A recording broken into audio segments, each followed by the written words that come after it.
আমাদের ভাই আবু সাইদ রাহিমাহুল্লাহ তিনি একটা মহাকাব্য রচনা করেছেন। এই কথাটা কিন্তু বিশ্ব প্রেক্ষাপটে বলা হয়েছে না? কিন্তু এইরকম মহাকাব্য পবিত্র কোরআনে এবং হাদিসে এবং নবী সাল্লাল্লাহু আলাইহি ওয়াসাল্লামের সিরাতে এরকম অগণিত মহাকাব্যের ঘটনা আছে।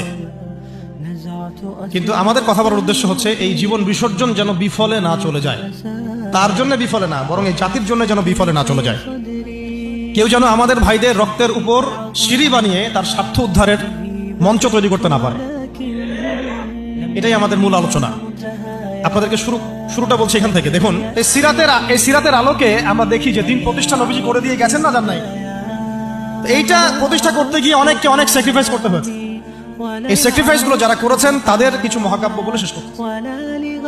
কেন বলতেছে এটা? যেন আমাদের চলমান অভ্যুত্থানের মহাকাব্যগুলো যেন কালের গর্ভে হারায় না যায়, এই জন্য বলতেছে। আমরা যেন স্মরণ রাখতে পারি এবং আমাদের এটাই শেষ হয়ে যায় না এই যুদ্ধ বা লড়াই, সংগ্রাম হয়তো সামনেও করতে হইতে পারে, তখন আমাদের নিয়াত যেন বিশুদ্ধ থাকে, আমাদের ওই মহাকাব্যের সাথে যেন এই মানুষদের মহাকাব্যের মিল থাকে। আল্লাহ পাক আমাদেরকে তৌফিক দান করেন। একজন নারী দিয়ে শুরু করব, মহিষী নারী, তার নাম হচ্ছেন সুমাইয়া রাদিয়াল্লাহু আনহা। নাম মনে আছে? সুমাইয়া রাদিয়াল্লাহু আনহা একজন দাসী, দাস প্রথা ছিল তখন না, দাসী। তিনি, তার স্বামীর নাম ইয়াসির রাদিয়াল্লাহু আনহু, তার সন্তানের নাম আম্মার রাদিয়াল্লাহু আনহু। তারা তিনজনেই ইসলাম কবুল করেছেন। আর আবু জেহেল, আবু লাহাব, উতবা সাহেবার যে দারুন নাদওয়া, মানে ওই সময়কার কাফেরদের পার্লামেন্ট, এখনকার অনেকটা ওই ইয়ার মতো আর কি, বুঝে নেন, কাফেরদের পার্লামেন্ট, ওটার নাম কি? দারুন নাদওয়া। বলেন, দারুন নাদওয়া। এটা ছিল ওই মক্কার আবু জেহেলের পার্লামেন্ট। মক্কার আবু জেহেলের পার্লামেন্ট নাম কি? দারুন নাদওয়া। ওখানে সবকিছুর এই শয়তানিগুলার মোজাকারা হইতো আর কি। কথা বুঝতে পারছেন? এখনো কিন্তু দারুন নাদওয়া আছে বিশ্বে, আছে না? এখনকার আধুনিক দারুন নাদওয়া, ঠিক আছে? তো ওইখান থেকে মানে বিল পাস হচ্ছে যে এদেরকে এখন অত্যাচার করতে হবে, নির্যাতন করতে হবে। তো সুমাইয়া রাদিয়াল্লাহু আনহাকে একেবারে শুইয়ে দিয়ে পিটাতে পিটাতে রোদের মধ্যে একদিকে মারা হচ্ছে, আরেকদিকে বলা হচ্ছে যে মুহাম্মদ সাল্লাল্লাহু আলাইহি ওয়াসাল্লামের এই দিনটাকে অস্বীকার করতে হবে।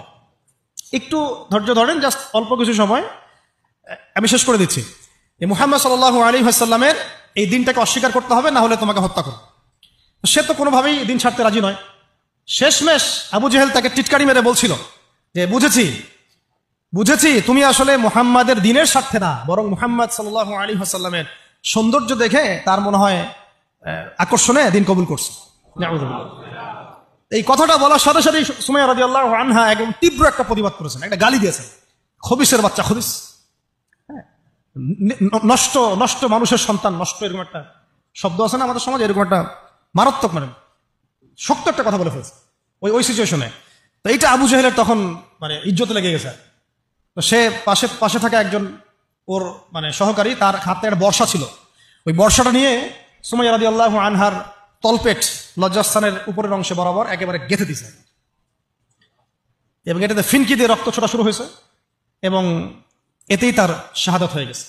ইসলামের ইতিহাসে আমাদের উম্মতের মুহাম্মদ সাল্লাল্লাহু আলাইহি ওয়াসাল্লামের কাছে কোরআন আসার পরে কিয়ামত পর্যন্ত যত ঘটনা ঘটবে, এই পুরো ঘটনার ইতিহাসের প্রথম শহীদ হচ্ছেন এই সুমাইয়া রাদিয়াল্লাহু আনহা। সর্বপ্রথম রক্ত দিয়ে দিন কায়েমের, রক্ত দিয়ে দিন প্রতিষ্ঠার এই মহাকাব্য রচনা করে গেছেন সুমাইয়া রাদিয়াল্লাহু আনহা। তারা কি দুনিয়ার কোনো স্বার্থে রক্ত দিয়েছিলেন? হ্যাঁ, তারা কি উপদেষ্টা হওয়ার জন্য রক্ত দিয়েছিলেন? তারা কি কোনো রাষ্ট্র ক্ষমতা পাওয়ার জন্য রক্ত দিয়েছিলেন? গনিমত পাওয়ার জন্য? শুধু এক আল্লাহকে রাজি খুশি করার জন্য তারা এই কাজগুলো করেছে। পরবর্তীতে আল্লাহ পাক তাদেরকে গনিমতও দিয়েছেন, রাষ্ট্র দিয়েছেন, রাষ্ট্র ক্ষমতাও দিয়েছেন, সবই দিয়েছেন। তাদের কারো উদ্দেশ্য ছিল না, তাদের উদ্দেশ্য ছিল দিন প্রতিষ্ঠা করা, দিনকে প্রচার করা, প্রতিষ্ঠা করা, মানুষের মাঝখানে ছড়িয়ে দেওয়া আল্লাহর কালিমা লা ইলাহা ইল্লাল্লাহ মুহাম্মাদুর রাসূলুল্লাহ প্রতিষ্ঠা করা। আমাদের এই অভ্যুত্থানগুলো, বিপ্লবগুলোর জন্য নিয়াত ঠিক থাকে, কথাটা বলার উদ্দেশ্য এটাই। অপোজিটে একটা দলিল আপনাকে দিয়ে যাচ্ছে আজকে। খায়বার যুদ্ধ থেকে ফেরার সময় নবী সাল্লাল্লাহু আলাইহি ওয়াসাল্লামের সাথে আরেকটা যুদ্ধ হয়ে গেছে। ইহুদিরা লুকায় ছিল, উৎপেতে ছিল, দূর থেকে তিন নিক্ষেপ করেছে। নবী সাল্লাল্লাহু আলাইহি ওয়াসাল্লাম এবং সাহাবীরা এটাকে প্রোটেক্ট করেছেন। একদিন দুই দিন ওখানে থাকতে হয়েছে। এর মধ্যে একটা তীর এসে আল্লাহ নবী সাল্লাল্লাহু আলাইহি ওয়াসাল্লামের এই যে একটা খাদেম সম্ভবত তার নাম মিদআম। কি নাম? এই মিদআমের বুকে এসে লাগে এবং সে মারা যায়। সাহাবীরা বলতে থাকেন যে সে কত সৌভাগ্যবান, নবীর খাদেম ছিল, শহীদ হয়ে গেল। নবীজি বলছেন না, লা, বরং আমি ওকে জাহান্নামে দেখতেছি। নাউযুবিল্লাহ। তখন সাহাবীরা অবাক হয়ে জিজ্ঞাসা করলেন যে এটার পিছনে কারণ কি? নবী সাল্লাল্লাহু আলাইহি ওয়াসাল্লাম বলেন, খায়বার যুদ্ধের গনিমত থেকে একটা চাদর না বলে নিয়েছিল এই কারণে। খায়বার যুদ্ধের গনিমত থেকে একটা চাদর না বলে নেয়ার কারণে এই অবস্থা হয়েছে। তখন অন্য অনেকেই কিছু কিছু করে জিনিস সামনে আনা শুরু করলেন, এমনকি মেসওয়াক, হ্যাঁ, কাপড়, ছোট ছোট একটা গাছের ডাল, যারা একটা মেসওয়াকও নিয়েছে হয়তো না বলে, তারাও জমা দেওয়া শুরু করল। নবীজি বলেন এটা ছিল জাহান্নামের অংশ। এটা কি ছিল? জাহান্নামের অংশ। এখন বলেন, তাহলে যদি গন্তব্য উদ্দেশ্য আল্লাহ সন্তুষ্টি না হয়, তাহলে অনেক সময় অনেক ত্যাগেরও মূল্য পাওয়া যায় না। পক্ষান্তর আরেকটা দলিল নিয়ে নেন, উহুদের মাঠে একজন ইহুদি এসেছে সকালবেলা যুদ্ধ করতে। কে? ইহুদি। ইহুদিদের কিছু মানুষ তো ইসলাম কবুল করেছিল, কিছু কিছু অল্প। এসে উহুদের মাঠে দাঁড়িয়ে বলছে যে আমাকে আগে কি করতে হবে? আমাকে কি আগে ইসলাম কবুল করতে হবে না আগে যুদ্ধ করব? সাহাবীরা বলেন আগে ইসলাম কবুল করতে হবে, তারপরে যুদ্ধ করতে হবে। তো সে আগে কালিমা শাহাদা সাক্ষ্য দিল, তারপরে যুদ্ধ করতে গেল এবং সেখানে সে শহীদ হয়। নবীজি দেখে বলছেন, লাশ দেখে পরে, যুদ্ধের পরে, এই ব্যক্তি এখানে কি করছে? তখন সাহাবীরা বললেন যে উনি সকালবেলা ইসলাম কবুল করেছেন, যুদ্ধ করে শহীদ হয়েছে। নবী সাল্লাল্লাহু আলাইহি ওয়াসাল্লাম এবার বললেন যে আমিলা কলিল ওয়া উজরা কাসীর। এই ব্যক্তি তো অল্প আমল করেছে, এক ওয়াক্ত নামাজও পড়ে নাই, কিন্তু বিশাল পুরস্কার পেয়ে গেল। সুবহানাল্লাহ। কিসের বদৌলতে? ওই যে আদর্শ ইন্টেনশনটা চেঞ্জ ছিল, তারা আল্লাহর দ্বীনকে প্রতিষ্ঠার জন্য লড়াই করেছেন। কিন্তু সেই ব্যক্তি মিদআম, সে কিন্তু এই জন্য করেন। বুঝতে পারছি? এরকম অসংখ্য ঘটনা আছে। যেমন ইয়াসির রাদিয়াল্লাহু আনহু, এই সুমাইয়া রাদিয়াল্লাহু আনহুর স্বামী, তাকেও একইভাবে হত্যা করা হয়েছে। তিনিও মহাকাব্য রচনা করেছেন। যদি আমরা দেখি বেলাল রাদিয়াল্লাহু আনহুর কথা, তাকে কিভাবে পিটানো হয়েছে আপনারা সবাই কম বেশি জানেন। আরবের জাস্ট গরমে যদি একটা উমরা করেন তাহলেই বুঝতে পারবেন যে গরমটা কেমন হতে পারে। কয়েকদিন আমাদেরকে রাস্তায় নামাজ পড়তে হয়েছে, এত ভিড় ছিল, ওখানে সেজদা দেওয়ার মতো কোনো পরিবেশ থাকে না, এত এত মানে গরম।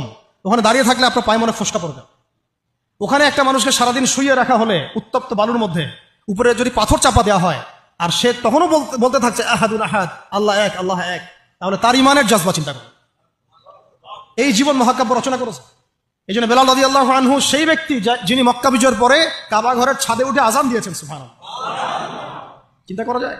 তিনি সেই ব্যক্তি যার কথা নবী সাল্লাল্লাহু আলাইহি ওয়াসাল্লাম যখন আলোচনা করতেন তখন বলতেন যে বেলাল, যখনই আল্লাহ আমাকে জান্নাত দেখান তখন তোমার পায়ের আওয়াজ আমি আগে আগে শুনতে পারি। তুমি কি এমন আমল করো? তিনি বলছেন আমি তো এক্সট্রা এমন কোনো আমল করি না, তবে যখনই আমার ওযু ছুটে যায় তখন আমি আবার ওযু করি এবং সেই ওযু দিয়ে আমি 2 রাকাত নামাজ পড়ি, তাহিয়াতুল ওযু। এটা আমরা আমল করার চেষ্টা করবো। আল্লাহ পাক আমাকে তৌফিক দান করেন, আপনাদেরকে তৌফিক দান করেন। উহুদ যুদ্ধ চলছে, শুরু হবে যুদ্ধ, সবাই শুনছে। ঠিক সেই সময় একজন সাহাবী হানজালা রাদিয়াল্লাহু আনহু সদ্য বিয়ে করেছেন, বাসর করেছেন গত রাতে, ফরজ গোসল করার সময় পান নাই, যুদ্ধের ডাক এসেছে, চলে গেছেন এবং যুদ্ধ করতে করতে তিনি শহীদ হয়েছেন। যুদ্ধের পরে তার লাশটাকে দেখা গেল যে সেই লাশটা মাটি থেকে শূন্যে ভেসে আছে এবং লাশ থেকে পানি ঝরে পড়তেছে। নবীজি বললেন যে সাল্লাল্লাহু আলাইহি ওয়াসাল্লাম যে ফেরেশতারা তাকে গোসল দিচ্ছে। সুবহানাল্লাহ। এটাও মহাকাব্য, এগুলো মহাকাব্য।